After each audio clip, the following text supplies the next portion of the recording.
Halo teman-teman, kita jumpa lagi. Kita akan terus bicara tentang timnas kita. Kita akan ulas tentang timnas kita karena kita sudah masuk di round 4. Tentu saja pekerjaan tidak mudah, namun pekerjaan juga akan semakin sulit. Karena apa? Tim-tim yang lolos ke round 4 adalah tim-tim yang tangguh di kawasan Asia, seperti Irak, Arab Saudi, kemudian Oman, Qatar, dan juga Uni Emirat Arab. Dari 6 tim, termasuk Indonesia, yang lolos akan dibagi menjadi 2 grup, yaitu grup A dan B. Kemudian di antara 6 tim tersebut akan dibagi 3 pot berdasarkan ranking. Untuk ranking teratas adalah Qatar dan juga Arab Saudi. Kemudian di pot 2 ada Uni Emirat Arab dan juga Irak. Kemudian di pot 3 adalah timnas dan juga Oman karena memiliki ranking yang sangat rendah. Untuk grup A dan B akan diisi oleh masing-masing pot diambil 1. Artinya timnas kita nantinya tidak ketemu dengan timnas Oman karena kita 1 pot, yaitu di pot 3. Jadi kita akan terpisah.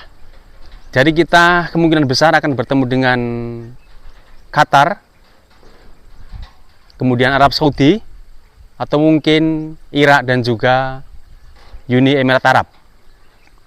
Namun regulasi yang ada kemarin yang saya baca di media, kalau tidak ada perubahan, untuk timnas kita tidak ketemu dengan Arab Saudi karena sama-sama menghuni di grup C di round 3. Jadi untuk yang lolos ke round 4 itu tidak ketemu lagi satu grup dengan grup sebelumnya. Artinya kita tidak ketemu dengan Arab Saudi. Namun kita tidak tahu nanti apa ada aturan baru. Kalau kita lepas dari Arab Saudi, tentu saja kita akan bertemu dengan Qatar. Karena satu pot antara Qatar dan juga Arab Saudi, dan harus salah satu ketemu dengan timnas kita. Kemudian untuk pot 2-nya, Irak dan juga Uni Emirat Arab, tentu saja salah satu nanti akan bertemu dengan timnas kita. Jadi di sini tentu saja membutuhkan perjuangan, membutuhkan persiapan yang sangat matang. Apalagi kita kemarin dibantai habis oleh timnas Jepang, yang sepertinya kita tidak ada perlawanan sama sekali menghadapi Jepang. Jangankan kita melawan, kita untuk meraih bola saja, menguasai bola saja sepertinya kesulitan. Ada beberapa pemain bisa menguasai hanya sebentar dan direbut oleh para pemain Jepang. Saya tidak tahu kesalahan ada di mana, kenapa timnas kita dengan pemain yang sangat bagus, berkualitas, mayoritas datang dari Eropa, namun kesulitan berhadapan dengan Jepang. Memang kita tahu bagaimana kualitas Jepang, yang Jepang notabene bisa mengalahkan Spanyol, bisa mengalahkan Jerman.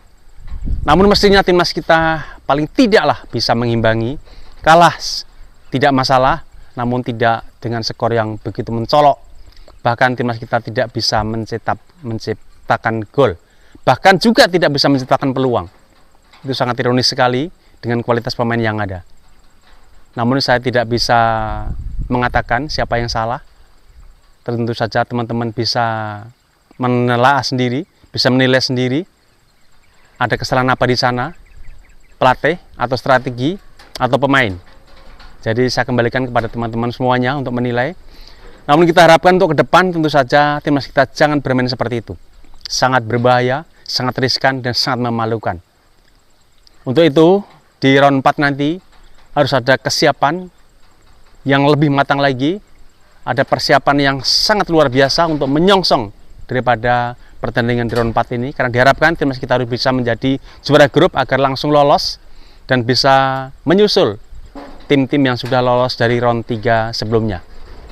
Jika nanti kita harus di round 5 lagi, harus bertanding lagi, kemudian kita harus playoff lagi melawan salah satu tim dari luar Asia, tentu saja semakin sulit, semakin berat.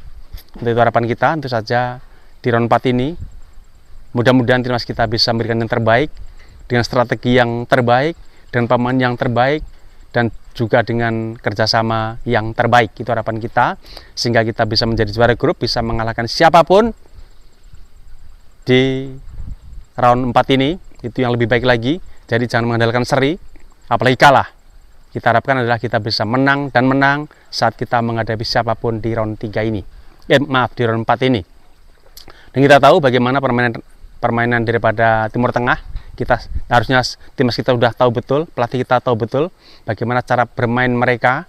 Kadang-kadang mereka juga banyak defendingnya, mereka juga banyak memainkan hal-hal yang bisa memancing daripada emosi pemain-pemain kita. Untuk itu timnas kita jangan mengandalkan belas kasihan daripada wasit, kita tidak perlu menyalahkan wasit dan sebagainya. Yang jelas kita main fokus dalam pertandingan, apapun yang dilakukan oleh wasit dan juga pemain-pemain lawan, kita tidak perlu terpancing. Kita harus fokus, kita harus bisa menciptakan peluang dan peluang, dan kita bisa menciptakan gol demi gol untuk meraih kemenangan. Itu harapan kita. Jadi jangan terpancing emosi, jangan terpancing hal-hal yang tidak baik, jangan terpancing dengan hal yang dilakukan oleh lawan maupun oleh wasit. Itu pesan moral saya kepada para pemain agar fokus dalam pertandingan dan bisa memenangkan pertandingan secara yang baik, tidak melakukan pelanggaran yang tidak perlu, dan jauhkan daripada pelanggaran apalagi di area kotak penalti. Itu harapan kita, dan semoga saja timnas kita nanti bisa belajar dari apa yang sudah dilalui saat kita berhadapan dengan pemain-pemain Timur Tengah, karena kita sudah hafal betul bagaimana pemain-pemain Timur Tengah, apalagi kalau kita di kandang lawan. Terima kasih, mohon maaf jika ada kata dan kalimat yang kurang berkenan atau salah penyebutan saya. Kiranya teman-teman bersedia untuk meluruskan, dan semoga saja kita selalu bisa bertemu dan diskusi bersama tentang timnas kita. Terima kasih, selamat aktivitas.